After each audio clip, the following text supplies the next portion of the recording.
The Center for Audit Quality presents Profession in Focus. Hello, and welcome to this edition of Profession in Focus.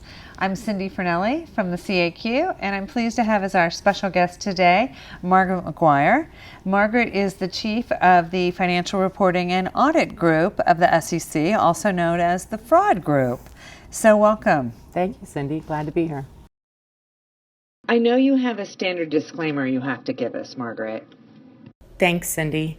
Before we get started, just a quick reminder that the views I express today are my own and are not necessarily the views of the Commission or other members of the Commission staff.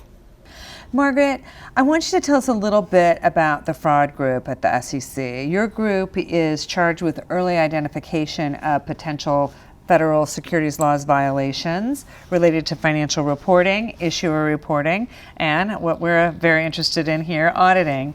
So tell me how your group goes about accomplishing your mission and what exactly it is that you all do there in the Fraud Group. Sure, Cindy. So the Financial Reporting and Audit Group was established first as a task force back in 2013. We've since evolved into a permanent group within the division.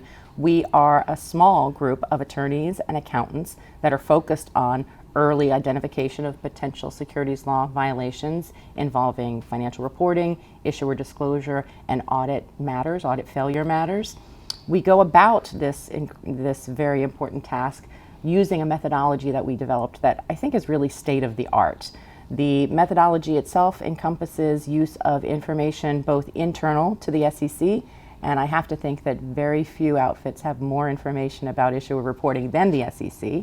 But we also use external data, and we use a lot of technology to look at these issuers.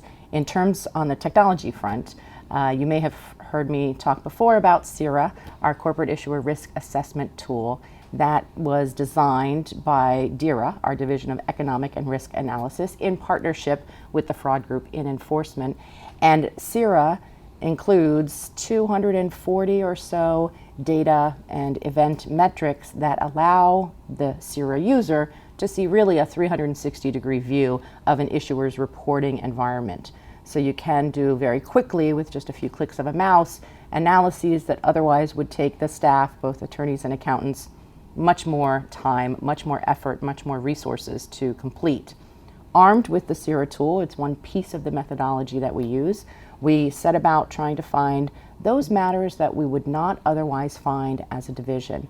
And I have to say, the Division of Enforcement nationwide has by far the best attorneys and accountants in the world who are focused on financial fraud matters, dedicated professionals who are very passionate about identifying matters in this space and investigating them. So with that fantastic expertise and certain technology tools, we're looking to find the things that other folks in the division wouldn't find. An announced restatement, a big media story, those types of things. There are many folks across the division who would see that and respond to it as quickly as needed and an appropriate response.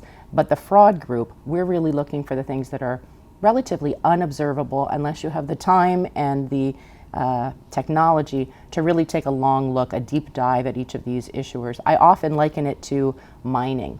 Announced restatements and other things that are quite obvious, they're already out and exposed, but the Fraud Group, we kind of consider ourselves miners, that we're digging things up from the earth because we're putting together all of these different pieces of information to determine whether or not that issuer or that auditor or that financial reporting issue itself has enough red flags, has enough areas of concern that we would then look to assign very scarce investigative resources. In told, so to date, we have identified over 300 companies of interest to our work, and that has resulted in dozens of new matters being open across the division, including certain matters that have already resulted in filed enforcement actions, which folks can see if they'd like if they visit our spotlight page on sec.gov. So that's over the last 3 years that you've been able to bring this. That's pretty impressive. Since the fall of 2013. That's very impressive. Thanks. Well, Margaret, you've been very generous with your time at the CAQ. We have our anti-fraud collaboration where we work with preparers, internal auditors, boards of directors, especially audit committees, external auditors, what we call our financial reporting supply chain. And we've had a series of workshops where we talk about how those parties can work together to deter and detect financial reporting fraud. You took part in our New York workshop. You made one of your colleagues from the fraud group available on our West Coast workshop. We are issuing a report that shows the findings of those workshops, and then we even had a webcast where again you made one of your colleagues available. So we appreciate all of your generosity in sharing with us the things that you're finding in your mining expeditions. And I know one of the things that we talked a lot about was the tone at the top, the importance of tone at the top within a company and an organization. And so I'm curious, when your group contacts a company where you've seen irregularities or you've identified these red flags, do you see a difference in the reactions you receive from those leaders within a company? Can you tell the good tone at the top, or what are the indicators of a good tone at the top when you reach out to a company that's had irregularities? So for the fraud group, it's a great question. For the fraud group, we were established as a group that is supposed to identify investigations, but not necessarily conduct the investigations. We have, in fact, done several investigations and will continue to do a few, but they're more streamlined, more pointed. The initial outreach from the fraud group generally is seen as a really good opportunity for that issuer or that audit firm to come in, talk with the staff, educate the staff on what we're seeing, because oftentimes there might be good and reasonable explanations for what we're seeing. So it's oftentimes seen as a really helpful dialogue by folks outside the division so that they can give us the information that we might need in order to, give ourselves a level of comfort that there isn't a need to send in an investigative team. Not all issuers respond that way when we reach out to them. Not all audit firms respond that way when we reach out to them.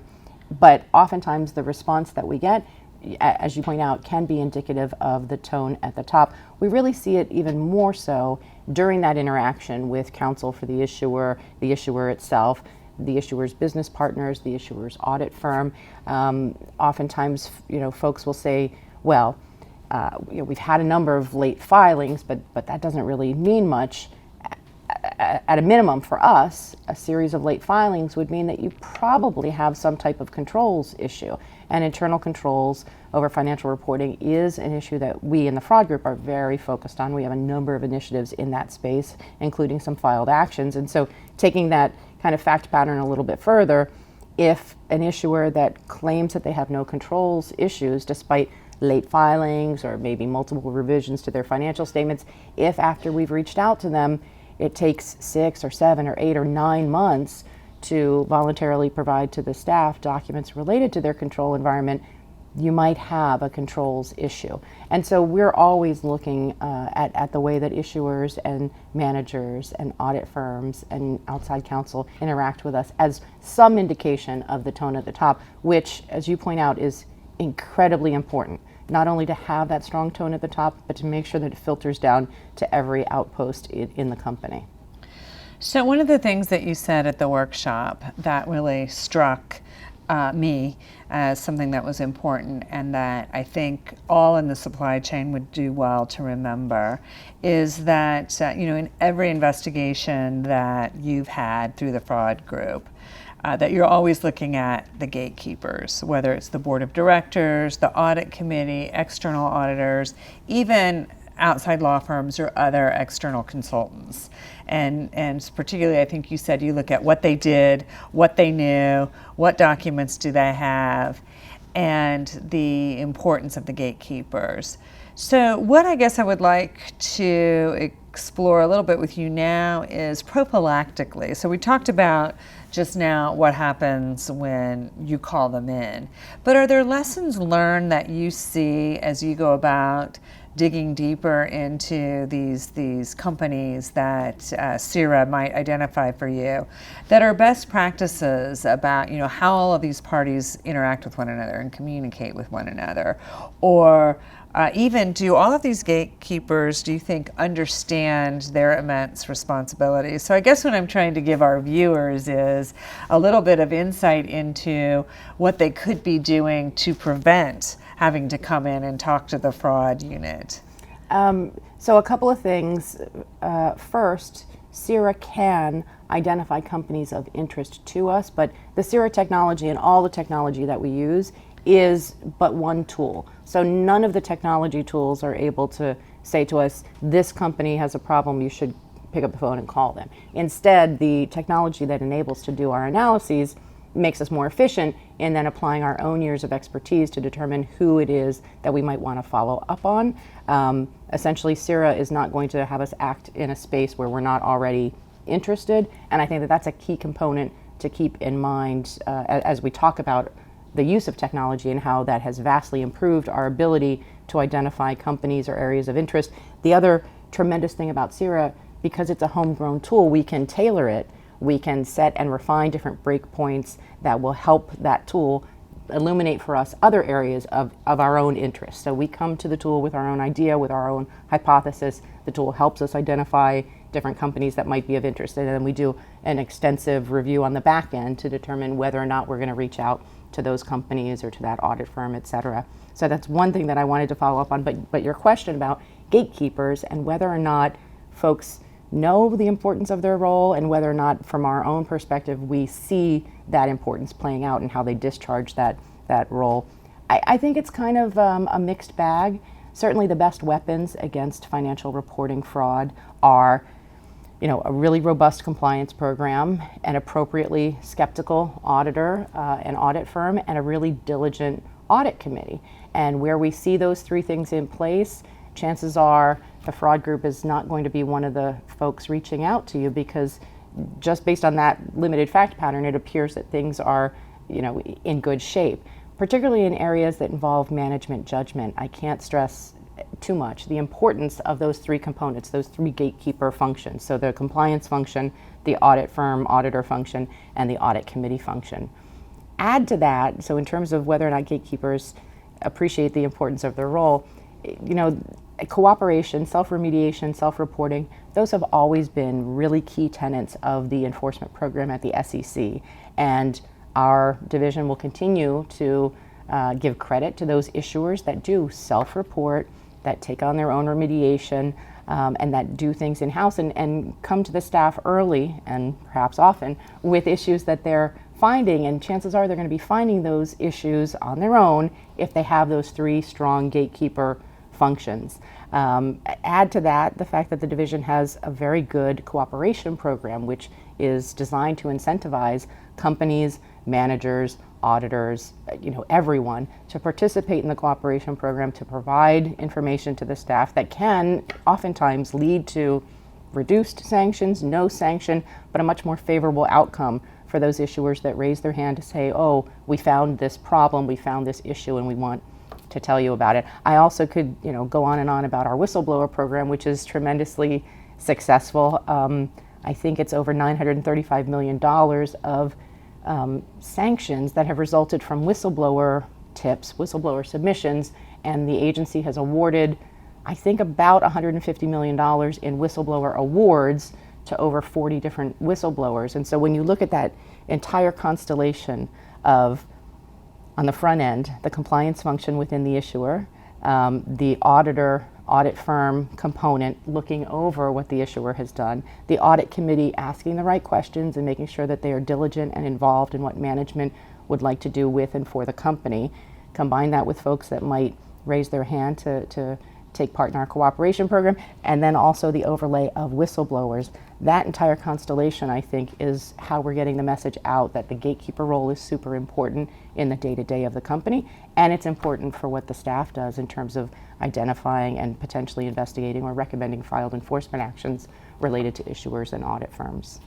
Well, I do want to take a moment to pause on the cooperation program because as our viewers will see in the report that the CAQ is issuing under the anti-fraud collaboration, that was a point in the workshop in New York that was a very keen interest to the directors in the room that participated in the workshop. So much so that we ended up doing a webcast. This is with your colleague, Kara Brockmeyer. Right. And it was very successful. We had a lot of viewers, and in fact, that is archived on the CAQ and the anti-fraud website. So any of our viewers who are interested in understanding the importance of that gatekeeper role and learning more about the SEC's cooperation program, which is really spectacular in my view, should definitely go watch that webcast. And again, it's in that report. And I can't thank you for the generosity that you showed in explaining that to the participants and to our viewers. So thank you for that. You bet. And also thank you for joining this edition of Profession in Focus. Very illuminating. Using the star constellation analogy, we will talk about the illumination of the stars. So thank you all very much for joining this edition of Profession in Focus.